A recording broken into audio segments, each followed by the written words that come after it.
Bonjour à toutes et à tous, j'espère que vous allez bien. Ça fait un an que je roule en Tesla Model Y Propulsion, donc l'heure du bilan a sonné. Je vous propose de voir dans cette vidéo les différents changements que j'ai effectués, que ce soit aussi bien à l'extérieur qu'à l'intérieur. Je vais vous dire combien de kilomètres j'ai effectué, combien ça m'a coûté pendant cette année, et je vous parlerai de l'état de la batterie, et enfin je vous dirai si je regrette ou pas cet achat. Allez, c'est parti!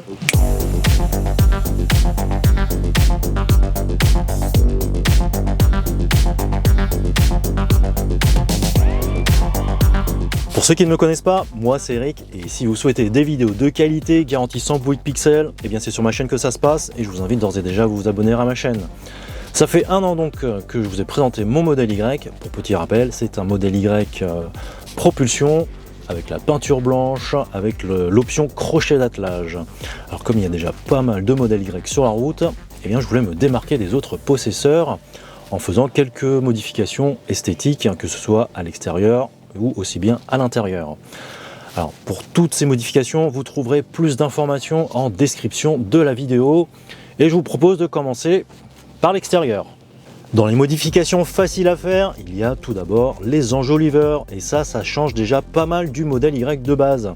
Alors au début j'avais acheté les enjoliveurs ressemblant aux jantes 21 pouces Uber Turbine de la Performance, que j'ai ensuite changé récemment par des modèles imitant les styles des jantes turbine du modèle X.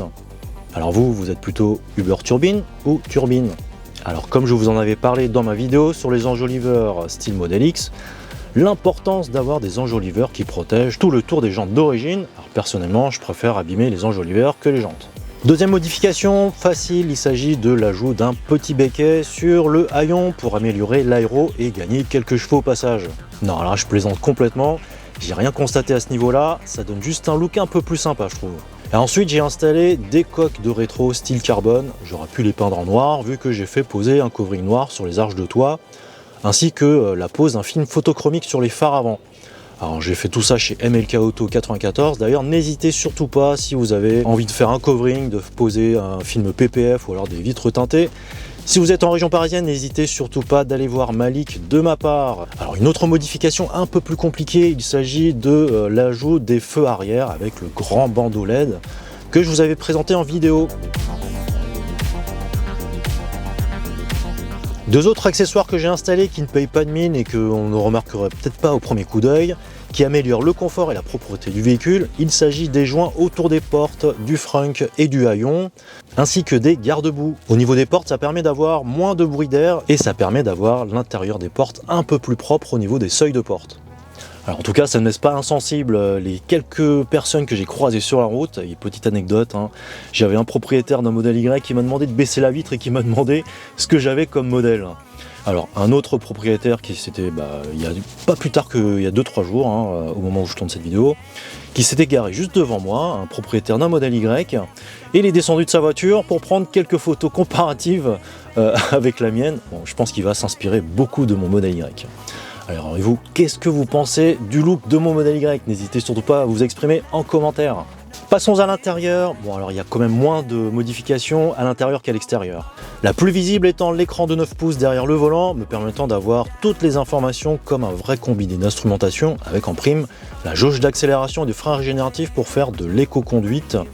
Mais il est surtout compatible CarPlay et Android Auto, et ça c'est super pratique pour avoir Waze quand on roule en région parisienne. Moi j'aime beaucoup cet écran pour sa très bonne résolution. J'ai aussi installé un autre écran, mais celui-ci est pour les passagers à l'arrière. Ils pourront, tout comme les propriétaires de modèles S, X et récemment des modèles 3 et Cybertruck, ils vont pouvoir contrôler les sièges chauffants, la ventilation, la climatisation, le multimédia.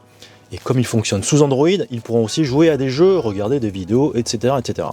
Alors ensuite j'ai aussi quelques accessoires plus ou moins indispensables, comme le support magnétique pour mon iPhone, le tiroir coulissant, des grilles de protection sous les sièges avant pour éviter qu'il y ait des choses qui tombent dedans et que ça ne génère des bruits parasites en roulant. J'ai aussi changé le module USB dans le rangement central pour pouvoir brancher un hub et y brancher une clé USB, comme dans mon ancien Model 3. Et enfin, j'ai aussi installé un verre trempé de la marque Spigen sur l'écran de 15 pouces pour éviter de l'abîmer. Petite pause dans cette vidéo pour vous parler du jeu concours que j'organise pour fêter les 1 an de mon modèle Y, pour gagner un accessoire au choix qui s'affiche à l'écran.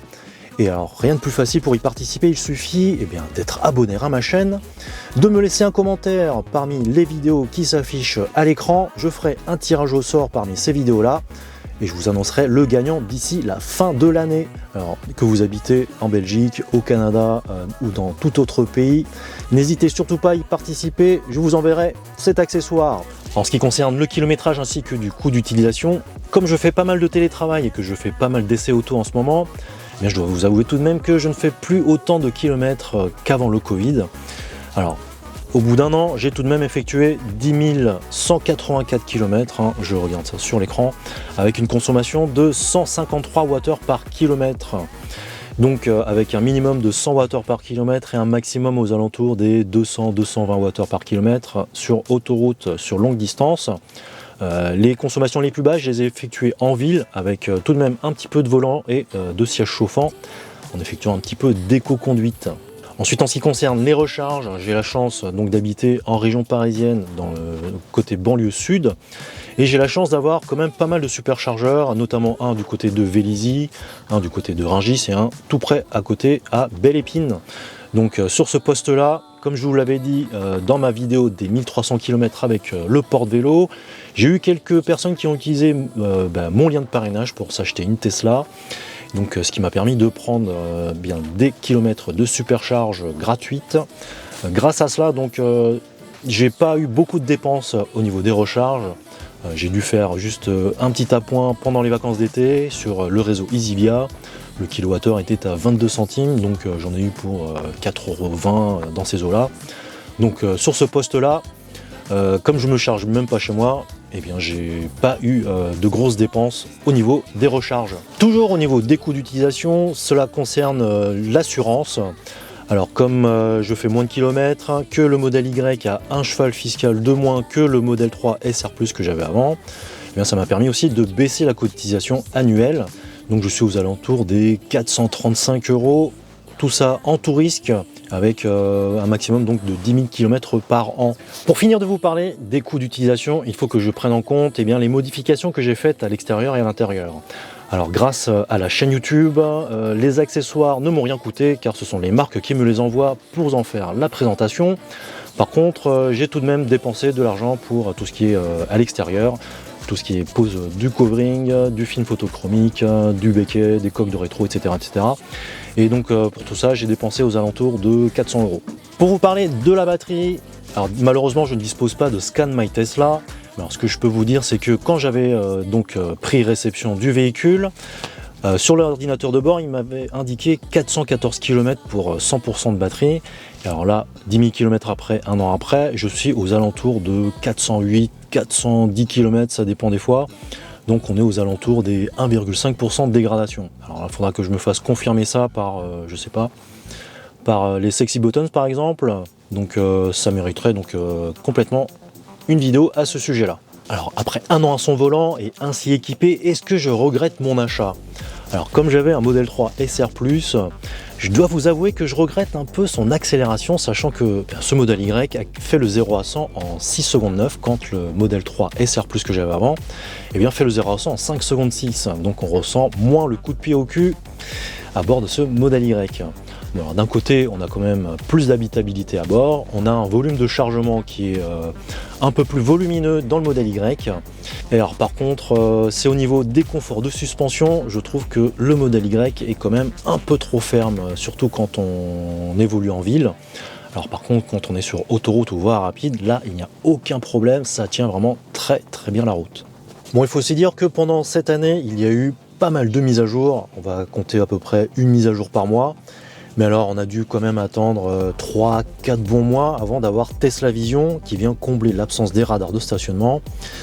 Alors depuis, je trouve pas qu'il y ait eu beaucoup d'améliorations, c'est toujours aussi perfectible, imprécis, donc il va falloir faire très attention quand vous faites des manœuvres.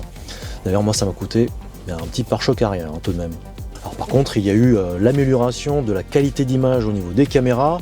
On voit que la colorimétrie a changé, c'est un petit peu mieux en termes de qualité d'image en basse luminosité, donc ça c'est vraiment bienvenu. Alors par contre, le sujet dont j'avais déjà parlé dans ma première vidéo de la Model 3 SR+, Eh bien c'est la gestion chaotique un peu des essuie-glaces. Alors ça, j'ai vu sur internet qu'il y avait des gens en mettant l'autopilote. Alors personnellement, moi je le mets pas très souvent, mais alors quand on active l'autopilote et que parfois il y a du soleil, on voit que les essuie-glaces s'activent là sans raison. Et depuis, ce n'est toujours pas résolu, alors que chez le constructeur historique, eh bien, les essuie-glaces automatiques, soit on peut régler la sensibilité, en tout cas ça fonctionne beaucoup mieux. Bon alors, il y a tout de même quelque chose qui me reste en travers de la gorge, qui me laisse quand même un petit goût un peu amer.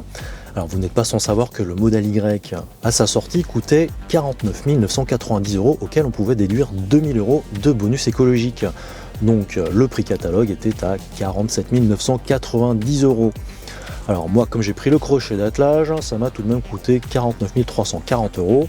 Alors il faut savoir que 2 semaines après avoir pris réception de mon modèle Y, eh bien Tesla s'est mis à offrir des kilomètres de supercharge avant la fin décembre. Donc premier effet qui se coule. Et ensuite, il y a eu 2 baisses de prix successives qui a fini par achever les premiers propriétaires de Tesla Model Y.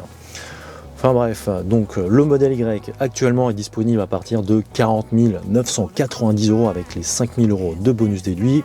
Alors dépêchez-vous avant le 15 décembre, ça va changer, les règles vont changer. Donc en plus de ça, récemment Tesla a trouvé le moyen pas de contourner les critères d'éligibilité du bonus écologique, mais comme les options ne font pas partie du prix de base, donc on peut avoir aujourd'hui un modèle Y full option avec la peinture Red Cherry, l'intérieur blanc, les jantes de 20 pouces, avec le crochet d'attelage, tout ça pour moins cher que je n'ai payé mon modèle Y. Enfin bref, heureusement qu'avec les accessoires, les parrainages, le coût d'utilisation, les performances, etc. Bon, ça rend tout de même un peu moins amer le goût, donc voilà. Bon, en tout cas, cette valse des prix, ça pourrait être une des raisons pour laquelle je pourrais ne plus acheter de Tesla. Et voilà, c'est terminé pour cette vidéo. J'espère qu'elle vous a plu. N'hésitez surtout pas à vous exprimer en commentaire, d'autant plus que cette vidéo fait partie du jeu concours. Alors n'hésitez surtout pas à participer. Et bien, si vous souhaitez aussi me soutenir, n'hésitez surtout pas à utiliser mes liens d'affiliation en description de la vidéo.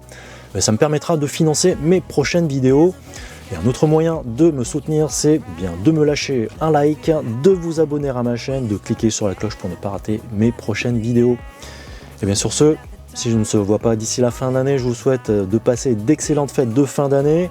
Soyez prudents sur la route, n'abusez pas trop des bonnes choses, et je vous dis à la prochaine. Allez, salut!